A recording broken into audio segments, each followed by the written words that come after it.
जो दुई अर्थी होते हैं। जरा सा आप बोलने में अंतर कर दो, अर्थ बदल जाएगा।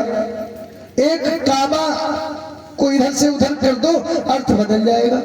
जैसे एक सेंटेंस है, आप लिखिए रोको मत जाने दो, अब मत के पीछे कामा लगा दीजिए, ध्यान देना भाई। पूरा सेंटेंस है रोको मत जाने दो, रोको मत कामा जाने दो। पर्ची पे लिख के दे दो किसी को तो क्या होगा, उसे रोका नहीं जाएगा। रोको मत जाने दो। अच्छा वही कामा आप थोड़ा पहले कर दो, रोको कामा मत जाने दो, फिर छोटा कुछ उल्टा हो गया पूरा। केवल कामा ही तो एक जगह से दूसरी जगह कर दिया। तो हिंदी लोग कहते हैं आजकल अपने बच्चों को इंग्लिश मीडियम पढ़ाना बहुत पसंद करते हैं, लेकिन आज भी सबसे कठिन भाषा अगर है तो हिंदी है। हिंदी में एक शब्द के कई अर्थ हैं। तो आज जब राम जी ने कहा कीजिए दास पहचान मुझे, परशुराम जी ने कहा बस थोड़ा सा मौका दे दीजिए महाराज, एक परीक्षा लेनी है वो आप पूरी कर दीजिए।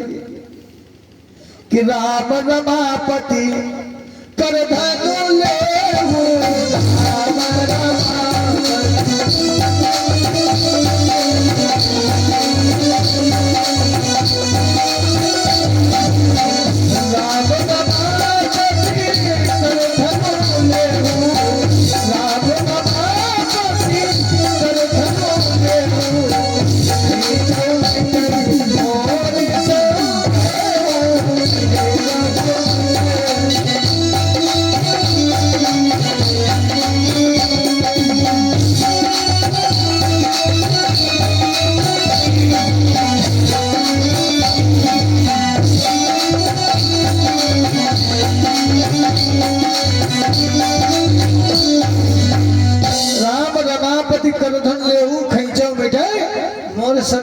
हमारे पास रमापति जी का धनुष है, आप इसकी चाप चढ़ा दो।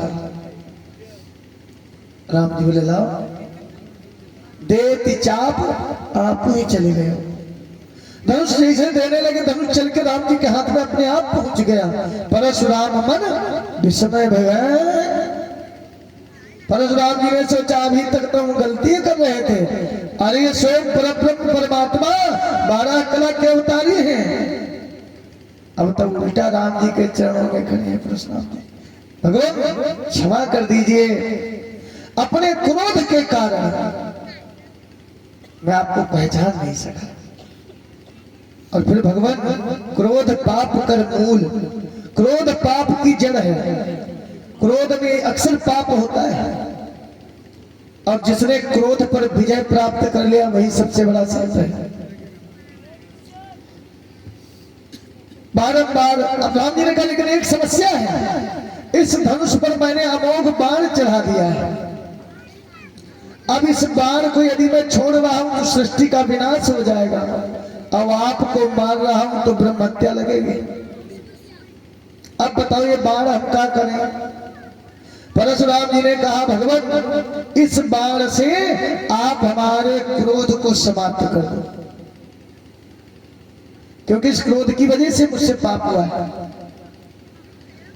राम जी ने परशुराम जी के क्रोध को नष्ट किया और कहा आप सीधे महेंद्रगिरी पर फिर वापस चले जाओ और वहां जाकर के जपहु जाए शंकर सतनाम, भोले बाबा के सतनाम का जाप करो। अब तो परशुराम जी महाराज वहां से प्रस्थान करते हैं। तदुपरांत महाराज जनक जी के कुलगुरु, देखिए हर कुल का एक गुरु होता है, जिसको आज की भाषा में आप उपरोहित कह सकते हैं। तो इनके उपरोहित थे सतानंद महाराज। ये सतानंद जी गौतम ऋषि के राजा जनक जी से कहा कि महाराज अब विवाह की कार्रवाई आगे बढ़ाओ। तो जनक जी ने कहा इसके लिए तो महाराज विश्वामित्र जी से निवेदन करना होगा। जब विश्वामित्र जी से निवेदन किया तो विश्वामित्र जी ने कहा देखो हम इनके पिता नहीं हैं, हमें सिर्फ पिता की अथॉरिटी मिली है, क्योंकि जब इनके पिता ने हमें दिया था सौंपा था ये पुत्र, तब कहा था तुम मुनि पिता आन नहीं को, आज से पिता समान हो। तो हम इनके पिता नहीं, पिता समान है। पिता समान के नाते से इतना आदेश दे दिया आपने कि बेटा धनुष तोड़ी दो। लेकिन अब शादी बारात की बात है, वो तो भाई इनके असली पिता से मिलना पड़ेगा। और उसके लिए आप एक काम करो, आप